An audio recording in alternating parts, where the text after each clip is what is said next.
So this is Sit Pansit, the most exciting part of our pahabol laag sa bakasyon 2023. So ningdong nami paingon didto sa unsa to nga bridge oy Lumundo basta ingan ang bridge diri sa Alegria. So mga 1 hour and 36 minutes kuno ni siya biyahion. So dili jud ka maglibog kung unsaon nimo pagsulod or pagpaingon dinhi tungod kay along the highway naa siya signages na pwede nimo siya i-guide or mahimong guide or di jud ka maglisod kay naa siya mga signages kung asa ka liko, kung asa ka mudong, bisan di na ka mangutana sa mga taga diri kay ngano daghan kaayong mga signages o guided kaayo kung asa ka paingon sa kaning ato ang area nga padungolngan. Kato akong giingon kagaina nga usa ka bridge which is daghan kayong turista ang nanganhi dinhi unya usa na siya ka ambisyon namo nga maabtan. So this is Sit Pansit, mao na ni ang area diri paingon sa kaniang ato ang left side mao na ni siya ang paingon sa Lumundo Bridge, katong bridge no. Then diri sa right side katong sakaon mao na din ang katong area nga naay mga horseback riding, charot unsa naay mga horses na pwede ka dito musakay, pwede ka magpili musakay ra ba ka, magpicture ra ba ka. So nag-expect yun mi nga amo ang maanhian diri isang bridge ra gyud mismo ang amo ang malaktan. Pero na-amaze mi kay naa pag plus points or plus gift na gihatag sa amo ni Lord which is ang kaning horse kung either magpa-picture ba ka, kung mo ride ba gyud ka mismo sa kaning horse or magpicture ka with outfit something ingana no. So mao na ni siya ang amo ang padulngan paingon didto sa bridge. So daghan gid kaayo ang nanganhi no gikan sa nagkalain-laing mga lugar. Ang uban diri ana apoy mga vlogger na nanganhi. Nya kita nga mga feeling vlogger.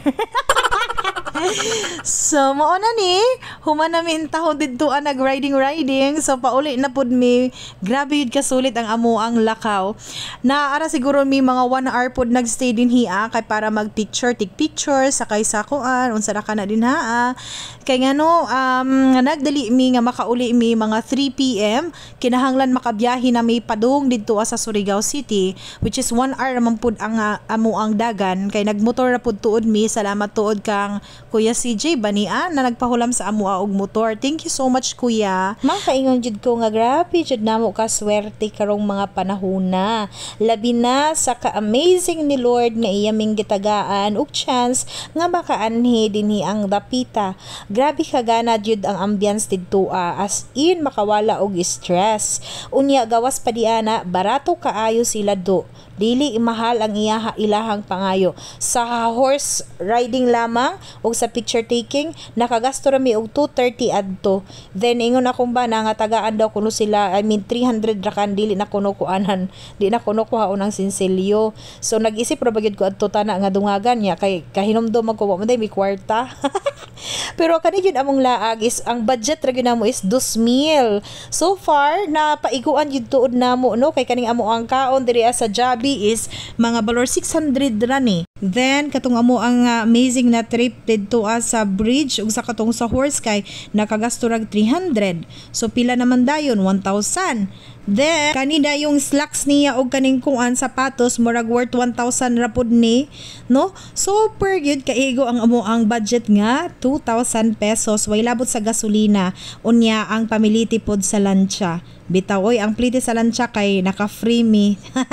Thank you so much pod sa mga kaila aning ako ang partner. God bless you all.